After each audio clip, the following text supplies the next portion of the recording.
Hey guys, Scar here, coming at you today with another Magic the Gathering deck build guide video. Today's deck of choice is going to be a mono blue flash deck. You may have seen videos like this before, you may have seen this deck list. Pretty much it's a mono blue deck that focuses on playing a lot of things with flash. And pretty much the concept is there's a couple cards here that kind of make the deck work. It is an aggro deck. There is a control aspect to it to give you the advantage. It matches up fairly well. It is an early to mid game deck. I'm not going to say going to be able to pace against a good red deck player, but overall it can get the edge on, some of the later game deck builds. There are some very interesting things you can do with the deck, and to be quite honest, you may think hitting for a 1/1 multiple times for a few turns is annoying, and then all of a sudden that 1/1 becomes a 5/5 and the game is slowly getting out of the player's reach. But overall this deck is pretty fun, guys. If you like these videos, hit that subscribe button, but let's move on to the deck build. Alright guys, so the deck build's fairly simple, nothing too crazy, nothing too expensive. The deck is pretty cheap. We are playing 4 ops for the instant speed scry and draw card. You'll kind of see why as we go through the deck list as to why this instant speed cards are good. We got Pteramander, it's the salamander frog thing, salamander drake, there we go. It's a 1/1 with flying, but has an ability that you can adapt to for 4, and this ability costs 1 less for each activate for each instance and sorcery card in your graveyard. So because the deck is premised on playing things on your opponent's turn, like spells and stuff, those spells will go into your graveyard, then making this ability cost much cheaper. Maybe we'll play a game where we get this up to like 7, 8, 9. Who knows how many instances we'll play. That'll be a very late game too, because it's a lot of spells, but pretty interesting card right there. Next up is a Spectral Sailor, another creature with flying flash and has the ability to draw you a card for 4. Not bad if you are kind of, running out of things to play in your hand. Kind of keeps, your hand tempo up a little bit, which is good. We got 1 Unsummon just to bounce back a creature. Pretty straightforward. 1 cost, bounce a creature back to your hand, instant speed. Another good card for this deck. This is the meat and potatoes of the deck. This is one creature that can get pretty big pretty quickly. It's Brineborn Cutthroat, 2 cost, flash spell, 2/1, and then whenever you cast a spell during your opponent's turn, put a 1/1 counter on Brineborn. So as you can see, a lot of our spells and creatures are flash/instant speed. So even playing another one of these, when one of these are already out, will give this card another +1/+1 counter. And if you have a lot of cheap spells that cost 1 and start having a big mana pool of spells, you pretty soon will have a big old Brineborn, and for 2 mana it can get really big pretty quickly. We got some essence capture to put some counters on target creatures we control, and also counters a creature spell, which is a pretty solid thing for 2 mana, not bad. Negate, it to counter a non-creature spell for 2, also not bad. I mean, it kind of is inefficient when you draw one or the other, but overall it's not a bad card to have, especially with things playing like artifacts or things like that. You can counter an artifact, like especially if you're playing like an Ember Cleave deck. So overall, not bad. Omen the Sea, flash speed, draw a card. We can sacrifice, we can scry, so we can kind of like fix the top of our deck. We got some Quench for some more cheap counters, because it's an early game build. 2 cost, 2 counter spell, not bad unless your control plays 2. We got Brazen Borrower for some other instant action bounce back plus flyer with flash. Another good card. Mystical Dispute, if you get matched up in a mirror, this thing only costs 1 to play. If not, it costs 3 to counter target spell unless their opponent plays 3. Sinister Sabotage is a straight up 3 cost counter target spell, and you get to surveil the top. Good card. Gadwick, it's our most expensive card because it's 3 mana plus X, and pretty much he comes into play. He's our only thing that we're playing that doesn't have flash, and pretty much when he comes into play, you draw X cards, so kind of rebuilding your hand. And then whenever you cast a blue spell, you can tap a target non-land permanent and opponent controls. So you kind of like, because we're playing instant speed, we can kind of tap down creatures with this card on top of also, drawing cards.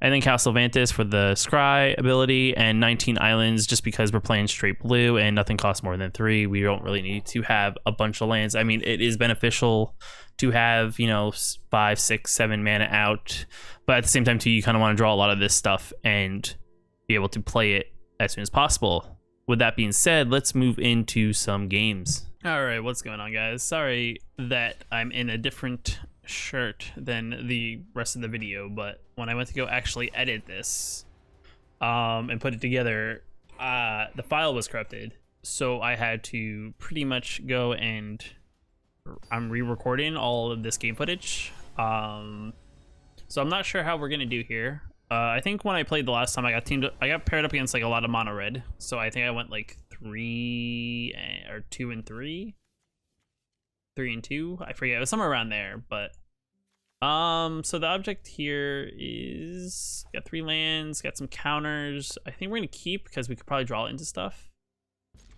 It may be slow. I mean, let's just see. I mean, our person is 3 ends. They're playing some sort of Boros, setting something up here. They like the top card. All right, let's see what's going on here. So they're probably on the aggressive side, one would say, unless they were looking for a land. Oh, okay, they're playing red, white, and black. I wonder what their like what their flavor is. Life gain.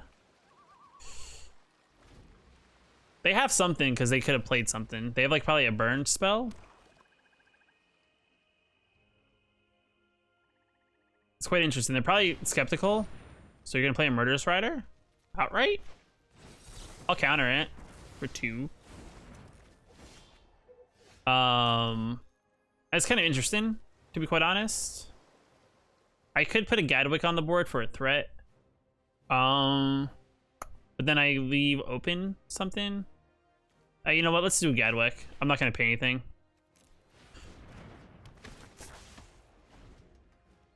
Give them the threat. See if they'll play something against it. All right, at the beginning of your turn, exile the top card of your library. During your turn, if your opponent lost life, you may put that many. You may play cards exiled. Interesting. Okay. Interesting. I'm gonna go attack. So they must have some sort of like burn, I guess. Ooh, it's another one.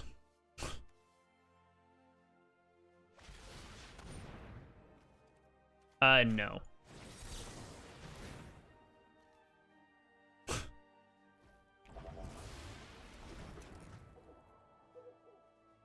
I'm gonna probably annoy them to the point that they're probably gonna want to give up.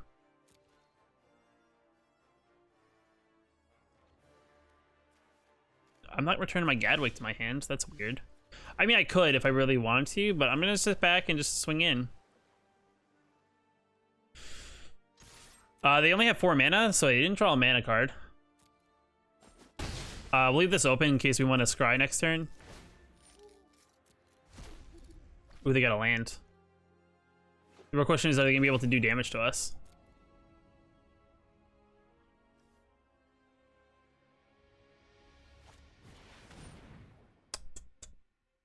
Two open? We'll counter it.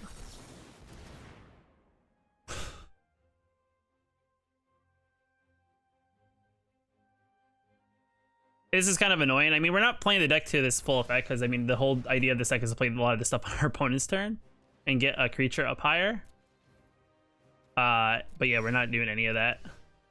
They're gonna definitely hate us because their next turn is not gonna be any better because we have still 2 counters and a bounce back. So whatever they're gonna try to do to us is not gonna work out unless they literally play something that can't be countered. But I can't think of many things that are any of these color schemes that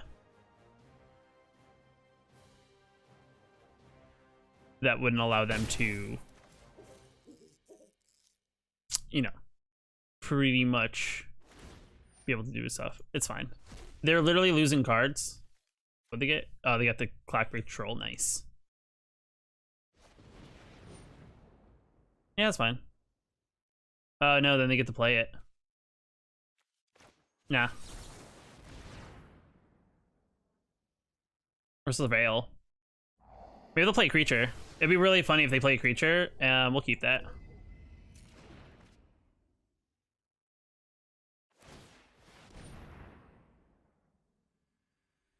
It's okay, fair.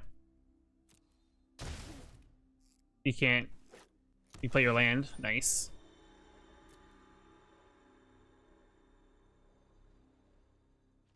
They're like, I need answers. Give me the answers.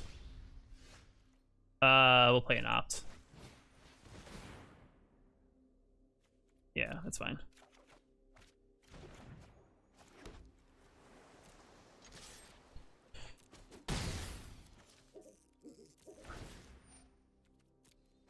I mean, if we keep on like putting stuff on top of their library,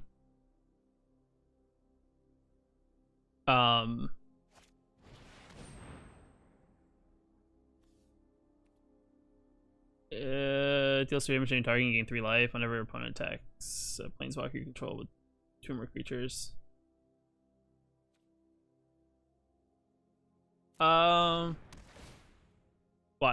This is gonna be funny.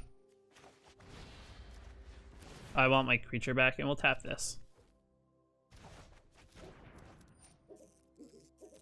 You don't gain any life. Sure.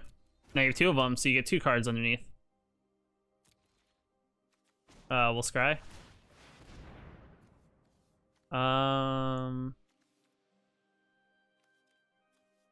Yeah. Well, Gadwick, I think, is the play. For 2.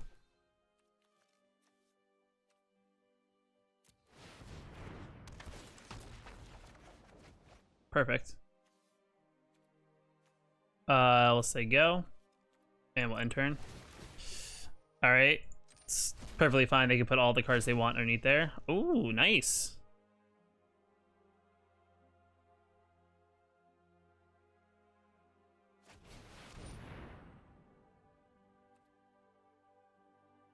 I wonder what he's gonna do here. He's either gonna sacrifice 2 creatures to make me sacrifice my Gadwick, or he's gonna create a 2/2 black zombie. I am the master here. You'll pay for that. Battle to shambles. So we'll actually swing in one of these. Put one of these out. You can't minus. We'll attack here. That's fine.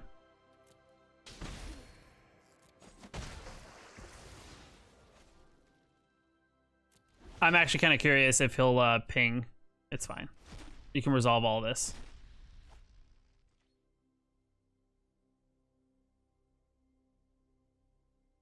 Do you have a creature? I feel like he's in a very tough spot on his end. He's like looking at my stuff and it's like, what can I do here? He probably doesn't realize that I could just grow this. That's fine.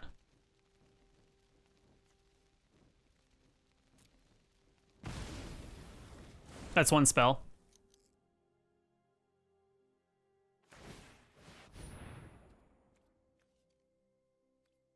Okay. Got a land. Has a land. Still fine.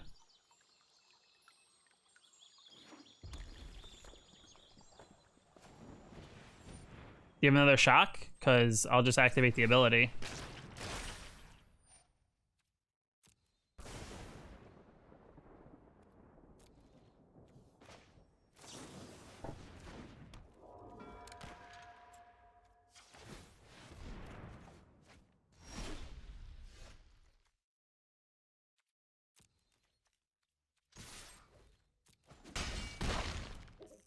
and see this is all fine.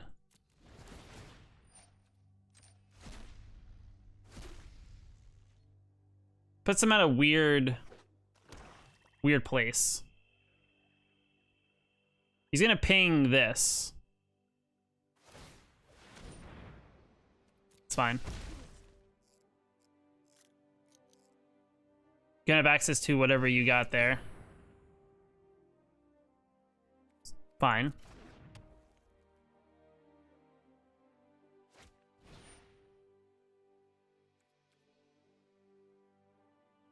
You controlled? Interesting. Okay.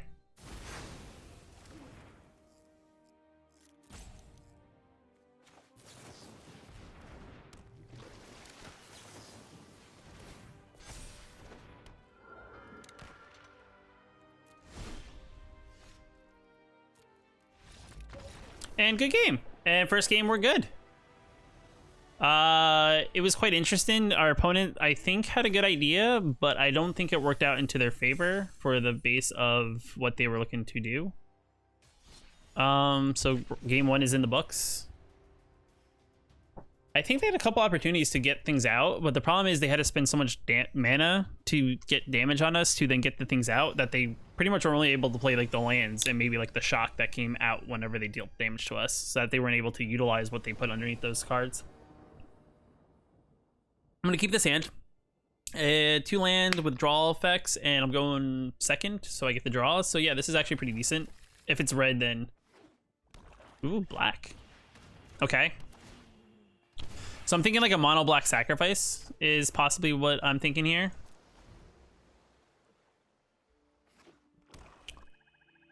Sure. Sure. My turn.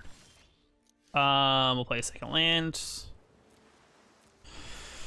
Our goal here is to play this all at the end. Interesting.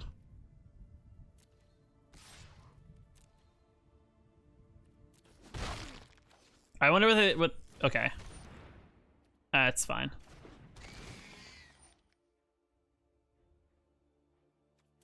I need the land. We'll get rid of a counter. We'll play the Brineborn Cutthroat. I'm not gonna attack because it will get killed. We'll leave mana open in case we gotta counter something. Worst case scenario, I just pump up.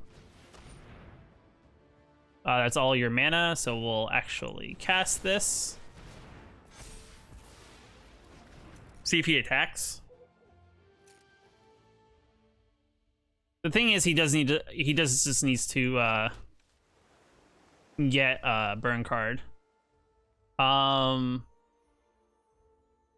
do this, and we won't pay anything. We can play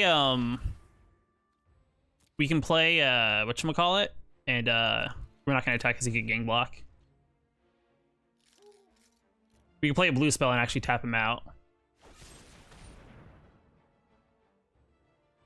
It's fine. I knew something like that was gonna happen. We'll do this. And we'll tap this one. I don't need a land, I need something. I need some meat. That's fine.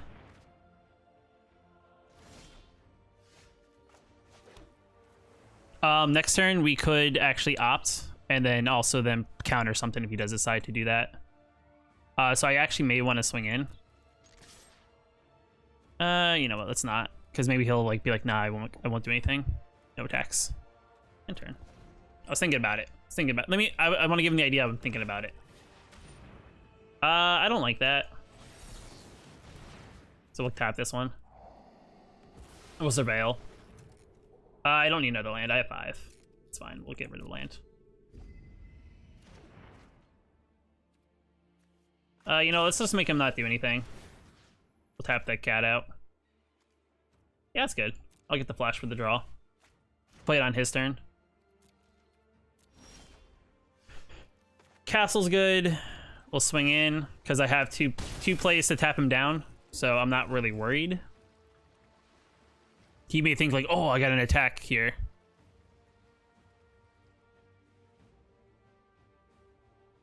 I mean, he could have another one of these. He's thinking about it. He's like, what does he have?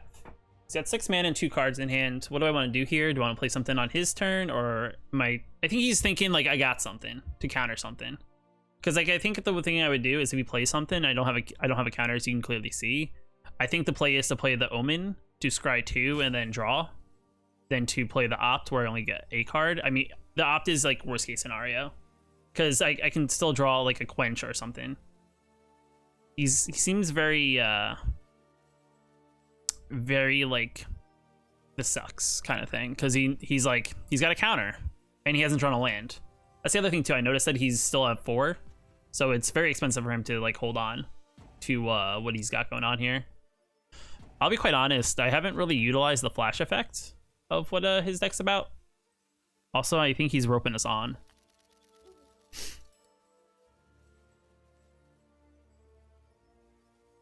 Or maybe his game crashed, because he's about to go to the second time out after this one. And I mean, my deck, the flash deck is not overall like top tier, but it can be annoying, because I know blue counter decks can be like, can I play this? Am I allowed to play this? And you're like, oh, can play it. And then you're like, gonna bounce it back to your hand, or nope, it's tapped down. That's like the one reason why I like control, though I know the matchups are sometimes slower. Yeah. It's like, are you gonna do something? Like, I feel like he's waiting to get to the last second, but who knows? Maybe he's just like, I don't know what to do. I kind of don't want it to be our turn though, just so I can get my effects. But it's gonna skip through his phases. Well, if it's passing to attackers, then I will tap you down.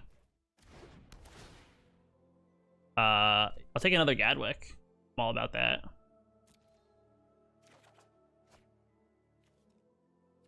And then why not? Why not see what we got? Tap down his cat. Yeah, we'll get that too.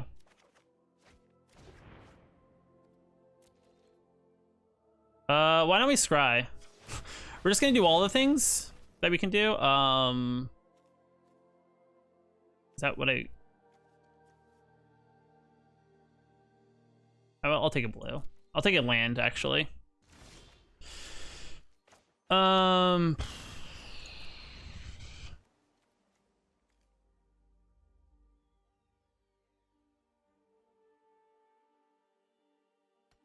has no timeouts, so I don't know what's going on.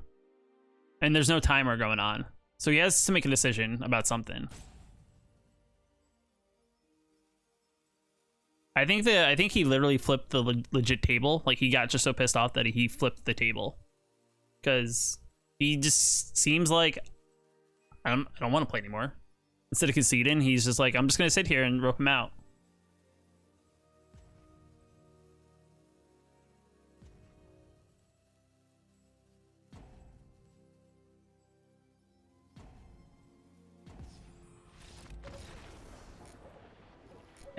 Okay, so good game. I guess he just got frustrated, is pretty much what happened. Can't really tell. So we're 2-0. Ooh, got some rewards. I'm pretty happy. What's our fancy rare? Okay, I guess I only don't have any of these. No big deal. I actually only recently started, so I don't have a lot of the older, not older, it's not like super old, but like the last block worth of stuff. I have a majority stuff from Theros and the other one. All right, let's play one more. Let's see how this does. So far, we've been doing decent. We haven't utilized the flash aspect of the deck. We've been playing a lot of stuff with a lot of like target, like damage, like direct damage to the things or kill spells. So we haven't really been able to utilize like the flash ability of like our Cutthroat. But we did get to utilize the Salamander, good old Salamander. This hand is good, I think. We have the Cutthroat, we got a flash guy, we got a scry, we got a 2-mana creature counter, and then we got a Gadwick. We'll definitely keep that. We're also not on the play. Oh, we are on the play. Sweet. It's like I drop a blue and it's like go. Okay, blue-white, life gain. Okay. It's some sort of control or life gain. I'm not gonna actually opt, I'm gonna save. and we'll just let them go. Maybe we'll get lucky and he'll drop another tap land in a turn. We'll flash in. All right, and we got that. Yeah, we're definitely in a good spot here. We'll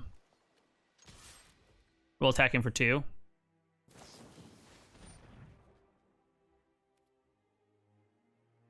Fair.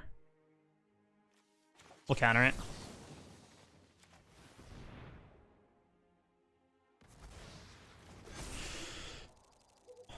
He's probably playing the same. He's actually playing the same deck we are. I'm kind of interested in why he's playing that though. Whatever he plays, we can just bounce back to his hand on our follow-in turn if we really don't want it on the field, as well as we can opt and also Sailor if we want to do more damage. This Brazen Borrower is actually a very strong card for this deck, just on the basis of you can flash it in as well as play its second ability, so it's like you get 2 flashes out of it. I think he's looking to unsummon it, because he's looking at it. I'll play in this. He has something here, see?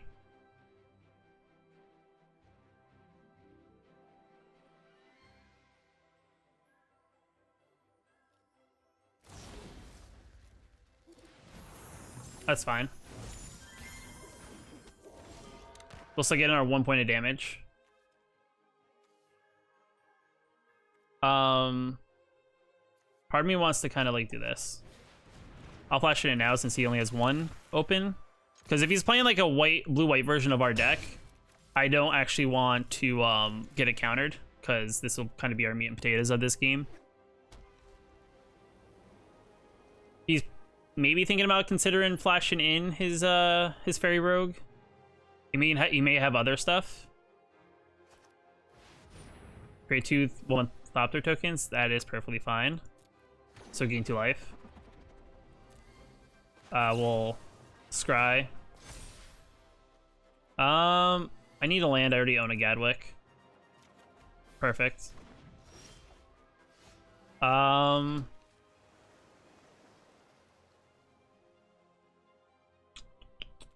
of me wants to Brazen Borrower one of these away, just to bounce him back. Like Gadwick, that doesn't do anything here. I could Gadwick and opt and tap one of these down, and then swing in. But then I'm left open for whenever he plays on his turn. We're not gonna attack. We'll leave it open because I know I'd rather wait and see what he's gonna do. He's playing like a token deck of some sort. We'll opt.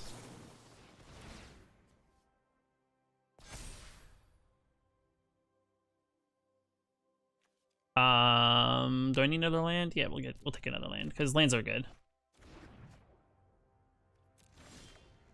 Now my thing is I'm kind of unsure if I mean now I'll attack in with this. See if he chumps.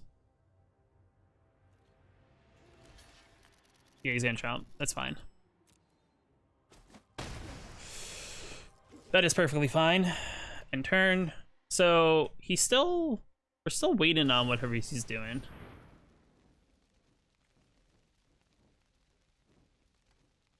It's fine. If he attacks in with it, we can flash in another one of these guys. I mean, it only has a 1 toughness, so it's not like it can only block things with flying too. So this Brineborn Cutthroat is perfectly fine. So it's like I don't really know what that's gonna help him with. I mean, he doesn't have enough for his own Gadwick. I am not going to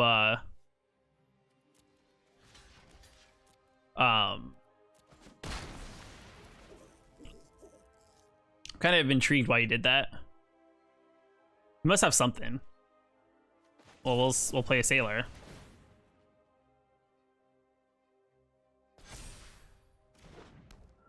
And then we'll activate. Interesting. He's literally sitting on something here. Like it's weird in a way. It's like I kind of want to play Gadwick, but I don't. It's like I kind of just want to like swing in and just leave mana open for whatever he's gonna do here. He's like, I wonder if he plays board wipes. Like that's my only thing here is that maybe he plays board wipes and he's like waiting for us to, he's waiting to draw it. Because I mean he hasn't played anything since he played.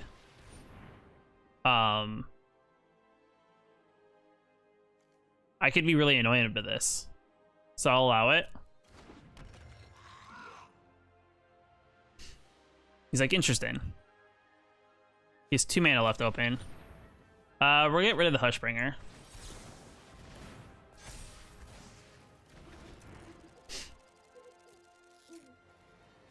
We'll bounce you back.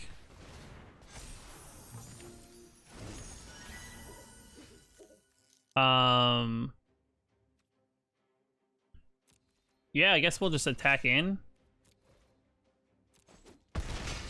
I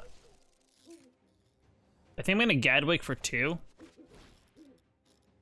Or 1. Just to get a card. Yeah, that's perfect. He may think like, oh, he only got 2 mana. He's probably gonna play his Gargoyle again. No.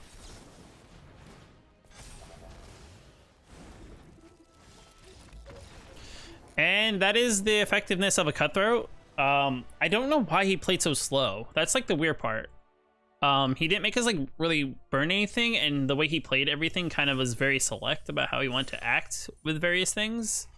But overall, I mean, that is Flash Aggro, or Mono Blue Flash Aggro, I would say. It is a pretty decent deck. It does run into issues. It kind of, if you don't get anything to kind of keep up your hand. But it has interesting ways of locking down your opponent, and it does get frustrating to the point where people just want to rope you out until you know, they just concede automatically from, you know, the game itself conceding them. But guys, if you like this video, you know, hit that like button. If you want to know when I post videos like this, hit that sub button. But until next time, guys, I'll see you in the next video. Bye bye.